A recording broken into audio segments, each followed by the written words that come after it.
bienvenue dans l'émission Parole de Femmes. Nous parlons du mariage depuis le début de la semaine avec nos invités, le couple Ondiaz. Bonjour, vous allez bien? Bonjour, ça va très toujours bien? Ouais. Très bien. Super d'être là. C'est super. Nous aussi, on est vraiment contents que vous soyez là. On a vu déjà pas mal de choses depuis le début de la semaine, des choses vraiment très intéressantes, que ce soit du côté de l'époux ou de l'épouse. Tout le monde en a eu pour j'allais dire pour son argent, mais non, pas du tout. Tout le monde en a eu pour lui.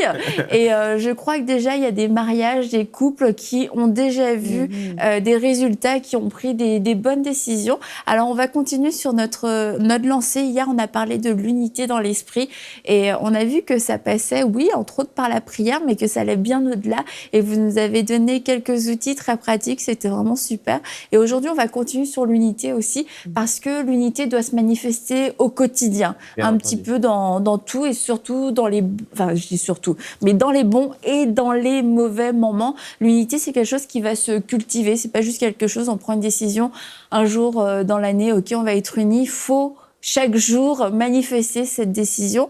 Donc, Kohan, Pasteur Luc, on va parler de ça aujourd'hui. Comment être un couple uni au quotidien? Qu'est-ce qui fait qu'on peut marcher dans cette unité? Quand on est, le jour où on prend l'engagement de se marier, on décide de faire entrer quelqu'un dans notre vie qui sera notre premier partenaire, notre premier associé.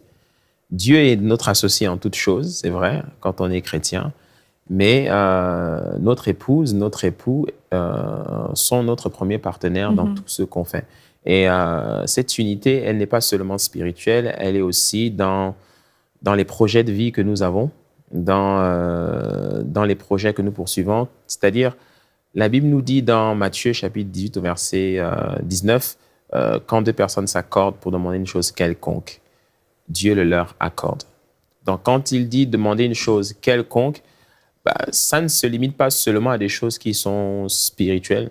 Ça peut être aussi des choses matérielles. Un projet de vie important, c'est, par exemple, c'est de construire notre maison, la maison de notre rêve. Si nous sommes un couple qui faisons des affaires, notre entreprise, quel que soit en tout cas ce qu'on va demander à Dieu, eh bien, le fait de le faire ensemble, le fait de poursuivre un projet ensemble, le fait de bâtir ensemble, c'est primordial dans un couple. Pourquoi on insiste sur ça?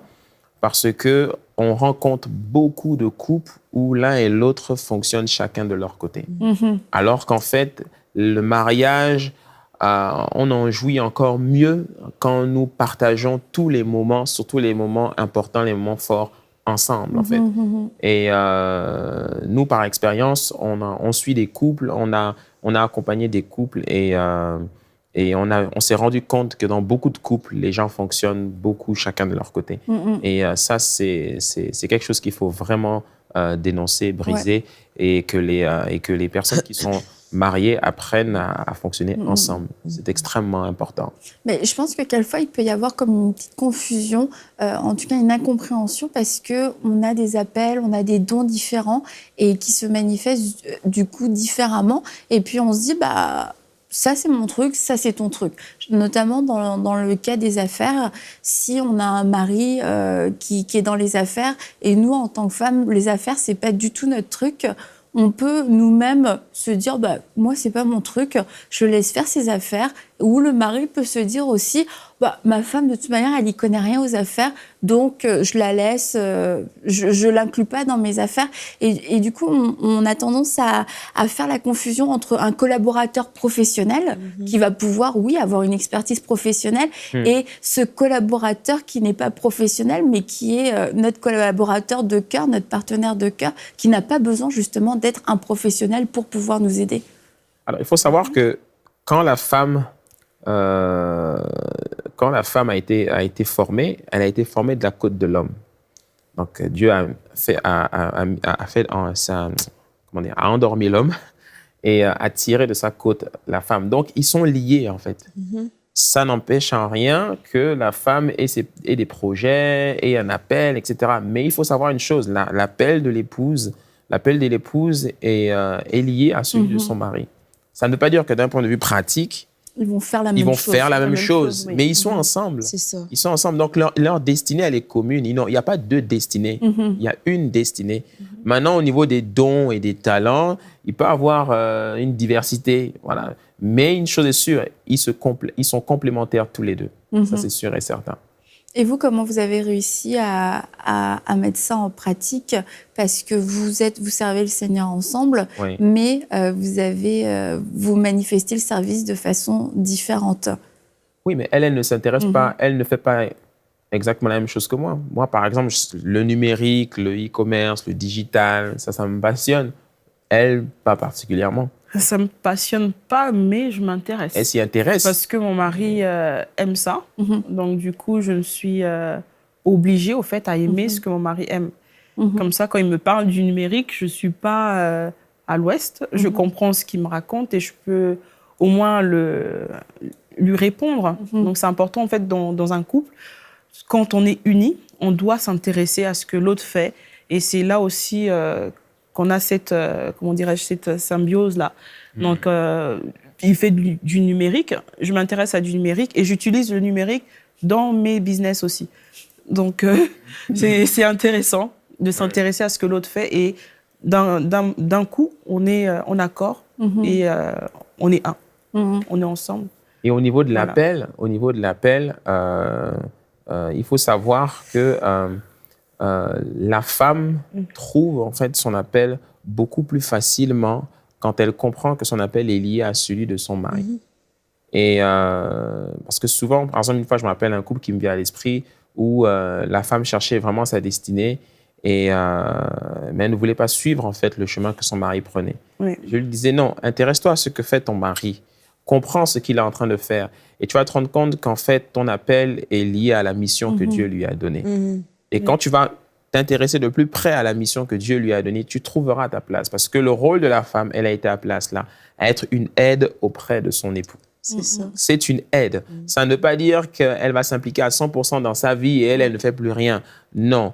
Aide veut simplement dire qu'elle est son partenaire et ils cheminent ensemble sur le chemin de leur destinée. Mais elle aura sa place. C'est ça, souvent, quand Dieu a dit les deux quitteront père et mère et formeront une seule chair, ça ne veut pas dire je vais tout faire comme mon mari fait. Puis souvent, les couples sont à l'opposé dans leur personnalité. Je sais que mon mari et moi, Pasteur Joël et moi, on est vraiment différents, même dans ses intérêts ou c'est les livres qu'il lit. Ou... Moi, j'essaie, je veux bien m'intéresser à ce qu'il fait, et puis c'est bien de s'intéresser, mais il faut comprendre aussi, c'est ça qu'est-ce qui est difficile à comprendre quand on est différent, c'est de voir que nos destinées sont réunies ensemble, sans faire exactement la même chose, mais justement, comme vous avez dit, Pasteur Luc, c'est la femme est complémentaire à son mari et le mari est complémentaire à son épouse. Puis ensemble, on s'en va dans une même direction. C'est juste de comprendre, c'est ça, c'est qu'ensemble, sans avoir les mêmes tâches, on peut quand même se rendre à la même destination. Si je m'en vais à Québec en voiture, il y en a un qui conduit, les autres sont pas... Il y a juste une seule personne qui peut conduire dans l'auto, mais tous peuvent pas être conducteurs. Donc, on a des rôles différents, mais on s'en va dans la même direction, on s'en va à la même destination. Donc, c'est juste une petite image, mais... C'est une super image, parce que c'est vrai, il n'y en a qu'un seul qui peut conduire, mais tous, on va dans la même direction et on peut soit être un bon copilote, donner des bonnes indications, même si ce n'est pas nous qui conduisons. Et finalement, en participant, on peut faire de ce voyage une réussite, tout comme on peut complètement pourrir le voyage. Exactement. Vraiment, par une mauvaise attitude, par des mauvaises informations aussi.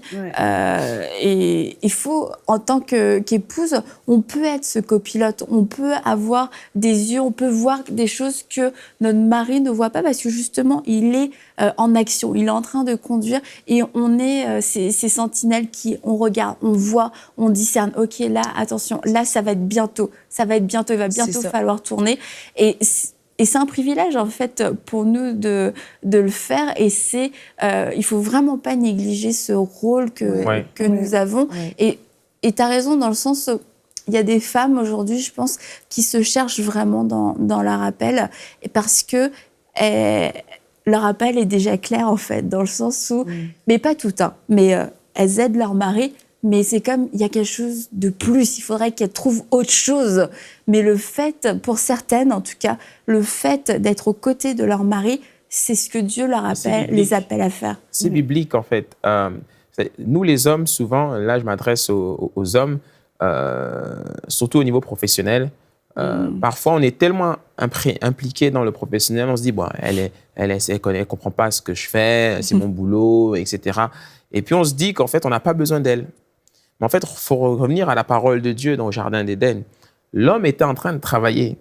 Et il était tellement concentré dans son travail qu'il ne se rendait même pas compte qu'il avait besoin d'aide. C'est Dieu qui l'observe et Dieu qui dit, il n'est pas bon que cet homme soit seul. Il lui faut une aide. Je lui ferai une aide semblable. D'accord ? Donc, elle vient, elle rentre en jeu, elle rentre en scène pour venir porter, pour venir supporter, pour venir l'aider, en fait. Donc, elle a un rôle à jouer, même si ça ne veut pas dire que Ève comprenait ce qu'Adam faisait. C'est à Adam que Dieu a dit, tu nommeras les animaux, tu feras ci, tu feras ça. À Ève, il ne lui a jamais demandé ça. C'est pour ça peut-être pour ça qu'elle, on l'a trouvée en train de faire du shopping et le serpent l'a tenté, tout ça. Mais... Oh, ne t'aventure pas trop sur ce terrain-là. Non, mais pour revenir à ce qu'on disait, non, elle a un rôle hyper important aux côtés de son homme. Et ce n'est pas parce qu'une épouse, et ça, il faut vraiment que les hommes le comprennent, ce n'est pas parce qu'une épouse n'a pas toutes les connaissances qu'il faut par rapport à ce que l'homme fait qu'elle ne peut pas l'aider. Au contraire, elle a un regard extérieur, elle a un regard féminin et elle est ton conjoint. Donc, elle te connaît d'une certaine manière, elle ressent les choses d'une manière différente que toi. Donc, c'est hyper important d'impliquer l'épouse dans ce qu'elle fait. Moi, même dans mes projets, même dans le travail, je lui en parle. Parfois, je lui partage des dossiers. Il y a des fois, quand je lui partage certains dossiers, je vois qu'il y a des points, bon, elle saisit pas trop, mais elle va quand même donner son avis, on va discuter, etc. Mais en tout cas, son avis est important.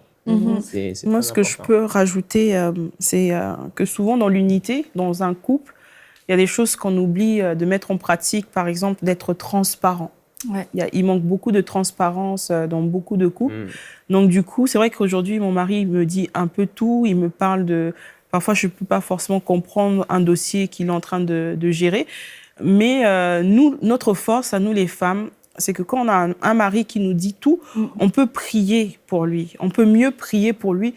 Et c'est là que le Seigneur nous donne même des révélations, des choses bien précises pour lui, pour l'aider. Mais maintenant, la transparence dans le couple n'est pas souvent là. Et on le voit souvent dans les finances, des problèmes de finances. Nous, la plupart des couples qu'on rencontre, les problèmes sont liés aux finances.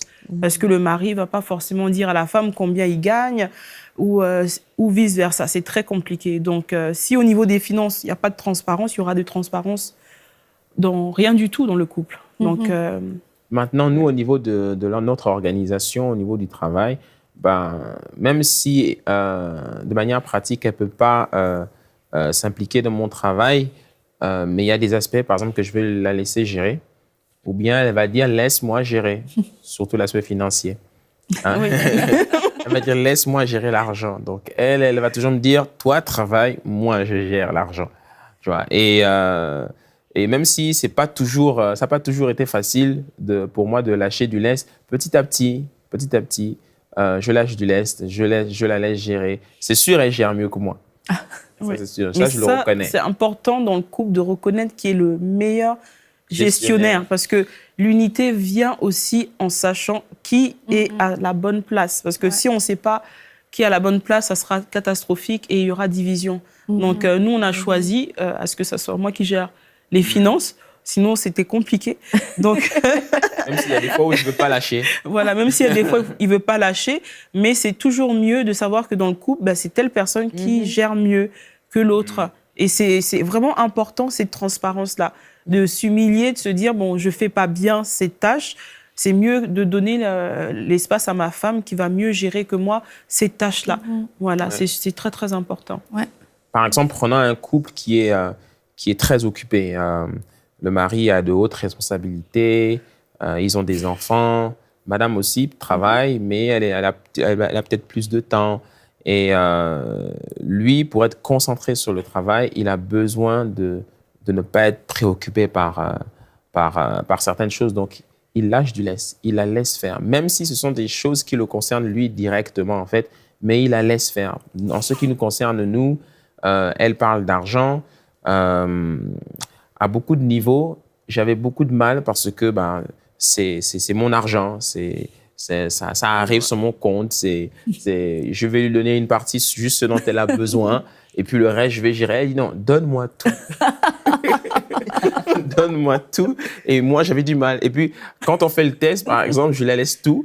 Et puis, je me retrouve, mais j'ai plus rien. Il faut que passe-moi de l'argent, j'ai besoin d'argent. Et puis, elle va dire, non, là, tu as besoin d'argent, pourquoi? Tu as besoin d'argent, pourquoi? Et puis, je commençais à me sentir mal. Je veux mon argent.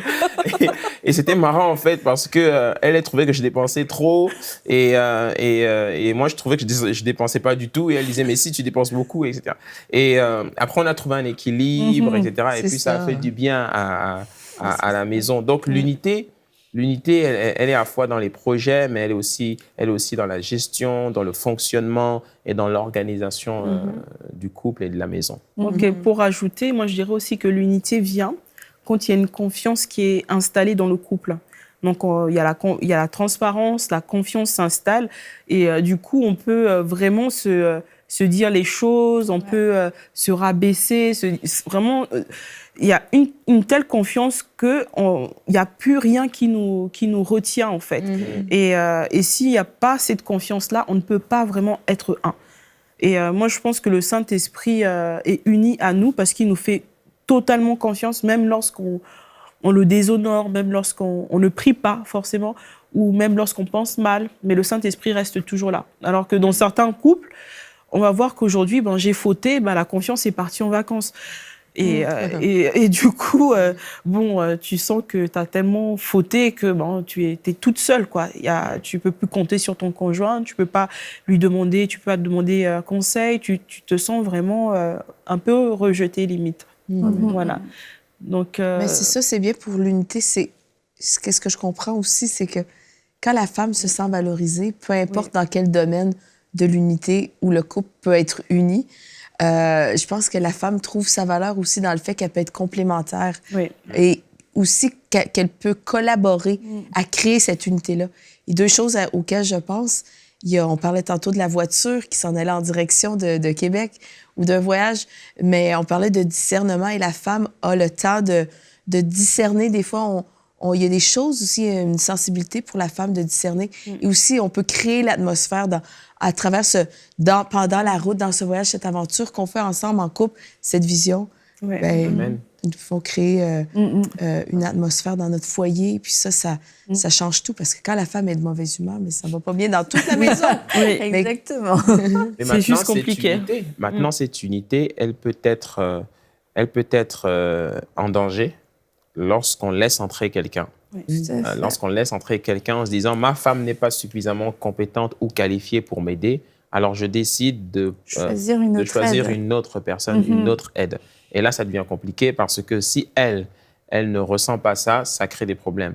Donc souvent, les hommes, surtout au niveau professionnel, on va faire appel à une collaboratrice ou à un collaborateur, tu vois, mais que madame, à la maison, ne va pas sentir parce qu'elle estime qu'elle peut jouer ce rôle-là. Et l'homme, il dit non, moi je pense que cette personne est mieux qualifiée, elle est déjà dans le milieu professionnel comme moi, etc. Et ça crée des problèmes parce que on voit son époux ou on voit son épouse qui passe trop de temps avec quelqu'un d'autre. Et puis là, ça devient maintenant complexe dans le couple. Ouais. Surtout quand c'est vraiment une vision qu'on porte en fait. Et que si on ne trouve pas de vis-à-vis avec notre époux, notre épouse, et qu'on trouve ce vis-à-vis avec quelqu'un d'autre, c'est là que ça devient vraiment dangereux parce qu'on va partager, puis on va avoir un retour, on va avoir un enthousiasme en face, on va dire « Ah, waouh, tu sais, c'est ça que j'attendais » et ça crée une proximité qui n'est pas appropriée. Ça crée une complicité, ça crée des projets qu'on ne devrait pas créer avec cette personne-là. Et c'est pour ça que c'est important, même si on ne sent pas l'alchimie, je dirais, dans notre propre couple, pour créer cette unité, il faut se forcer, il faut la provoquer, il faut se donner le temps de pouvoir l'établir et de pouvoir la laisser fonctionner. Et à la fois, je pense que les femmes aussi, il faut qu'on soit sage, il faut qu'on soit intelligente, comme tu disais, il faut s'intéresser tout simplement. Le e-commerce, ce n'était pas ta passion, mais tu as choisi de t'y intéresser. Et il faut qu'on soit volontaire dans nos choix. Il faut qu'on soit vraiment intentionnel, se dire, tu sais, même si j'ai pas la réponse, je veux qu'il sache que je suis intéressée par ce qu'il fait, parce que je veux rester cette oreille, je veux rester cette confidente, et j'ai pas envie que ce soit quelqu'un d'autre qui prenne ma place, sans tomber dans la jalousie, etc. Ça veut pas dire que notre mari peut avoir aucune collaboratrice, mais en tant que femme, on a une place de choix, et il faut garder cette place de choix. Et quelquefois, il y a des femmes, tout simplement, elles se lèvent et elles laissent la place vide. Et cette place-là, le diable va chercher à la remplir, forcément. L'horreur, la nature a en horreur, justement, le vide. Voilà. Donc, du coup, l'ennemi profite de cette opportunité-là qu'on crée, nous, les femmes, en général, et remplace quelqu'un. En général, ça va être une autre femme pour tout simplement combler ce vide-là. Et on ne le voit pas. Voilà. L'ennemi, en fait, passera le plus souvent par des gens, par quelqu'un pour entrer dans votre maison. C'est pour cela que, d'une part, l'homme doit être extrêmement vigilant à ne pas laisser n'importe qui s'approcher trop près de lui, de son couple et de son foyer. Et la femme doit être prévoyante et prier pour son époux, afin que Dieu le préserve toujours. Mais c'est super important que les deux soient vigilants. Et on n'interdit pas les relations. On a toujours besoin des gens autour de nous. Mais il faut savoir une chose. Quand l'ennemi veut entrer dans un couple, il passera par quelqu'un. Ça, c'est sûr et certain. Et quand il passe par cette personne, peu importe comment il fera, mais s'il voit qu'au travers de cette personne, il peut semer la zizanie dans votre couple, il le fera. Et le conseil que moi je donne aux gens mariés, c'est quand ton conjoint te dit que cette personne, je ne la sens pas, cette personne va nous créer des problèmes. Regarde, on n'est pas d'accord. Regarde, on commence déjà à se la personne crée la division. Déjà la personne crée un désaccord encore. Celui qui est pour qu'on conserve cette personne doit laisser tomber. Même si cette personne est sympathique, même si cette personne est bien, etc. Si ton conjoint t'interpelle, maintenant, il y en a qui vont dire « Oui, mais il est jaloux, elle est jalouse, etc. Pourtant, il n'y a rien, etc. » Non. S'il y a une personne qui est sujet à dispute dans la maison, vous devez fermer cette porte immédiatement. Parce que c'est une source de division dans votre couple. Et il faut être extrêmement vigilant. Parce que l'ennemi rentrera, ça c'est sûr et certain. Dans quelqu'un. Mais tu sais, je crois vraiment que c'est un point super important dans l'émission, et je pense que ça concerne des personnes, c'est vraiment leur situation aujourd'hui. Puis je pense que ce serait bien qu'on puisse prier pour qu'il y ait des yeux qui s'ouvrent, parce qu'il y a vraiment comme une stratégie qui est en train de se former autour de ces couples pour diviser, et il y a des yeux qui sont fermés, qui ont besoin d'être ouverts aujourd'hui. Si vous pouviez prier. Ok, on va prier. Seigneur, au nom de Père, Jésus, dans le nom de Jésus. Merci pour tous les couples, tous les époux et toutes les épouses, Seigneur, qui écoutent, qui nous regardent. Et tous les couples, Seigneur, qui traversent une situation de désaccord à cause d'une personne. Beaucoup ne voient pas, Seigneur, les portes par lesquelles l'ennemi peut passer. Mais je prie que tu ouvres les yeux de tous ceux qui passent par des situations difficiles, par des situations de désaccord, de disputes, des situations, Seigneur, douloureuses à cause, Seigneur, d'une relation qui est venue envenimer, qui est venue semer le trouble, Seigneur, dans leur foyer. Je prie au nom de Jésus-Christ que tu inclines les cœurs, Père de grâce, de tous les hommes qui ont laissé entrer une relation entre eux et leurs épouses. Et je prie, Seigneur, pour toutes les épouses qui ont laissé entrer une relation entre elles et leur époux, afin que tu apaises, Seigneur, les tensions, que tu réconcilies, Seigneur, les cœurs, et que tu restaures les foyers qui ont été brisés à cause d'une relation importune au nom de Jésus-Christ.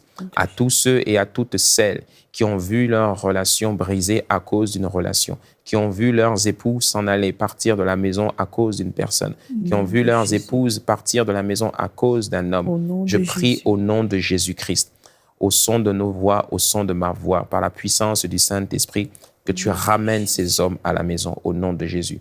À celles qui regardent cette émission, Père de grâce, et qui sait que son époux est parti à cause d'une relation, que cet homme, là où il est, soit touché par la puissance du Saint-Esprit et qu'il revienne auprès de son épouse au nom de Jésus-Christ.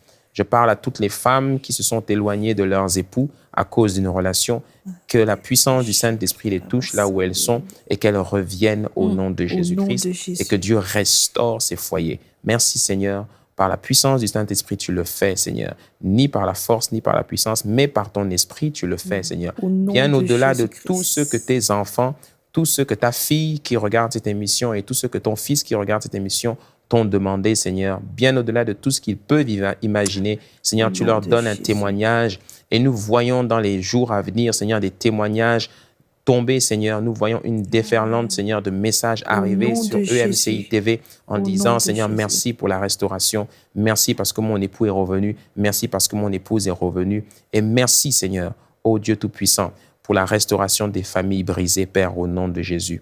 Seigneur, nous venons contre toute arme forgée contre, Seigneur, ô Dieu, les couples, contre les époux et les épouses qui regardent ces émissions, et nous les détruisons au nom de Jésus-Christ. Nous scellons ces paroles dans le sang de l'agneau, au nom de Jésus. Amen. Amen. Amen. Amen. Amen. Amen. Je crois vraiment qu'il y a des plans qui ont été défaits et le diable est vaincu et il y a des couples qui sont restaurés de façon surnaturelle parce que vous voyez. Et il y a vraiment un enjeu autour de votre couple. Donc ne prenez pas ces choses à la légère. Et on va se retrouver demain pour une prochaine émission de Paroles de Femmes. Alléluia. Et demain, le mystère sera dévoilé.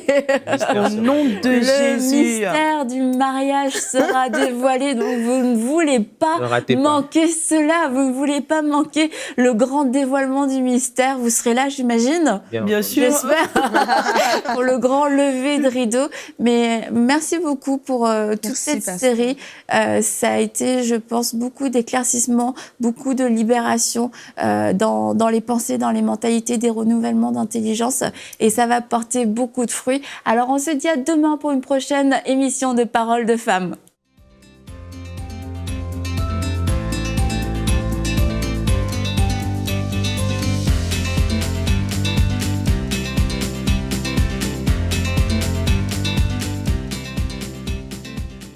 Et la bonne nouvelle, c'est qu'on a l'opportunité d'élargir la diffusion en Afrique et en France à travers les bouquets Canal+, la Freebox et le satellite Eutelsat.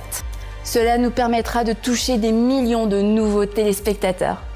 Et pour que cela soit possible, nous avons besoin de 1500 visionnaires qui s'engagent à donner 1 000 € ou plus. Ensemble, nous allons relever ce défi. Vous pouvez faire votre don sur emcitv.com en une seule fois ou en plusieurs mensualités. Dès maintenant, donnons pour amener EMCI TV à une nouvelle dimension.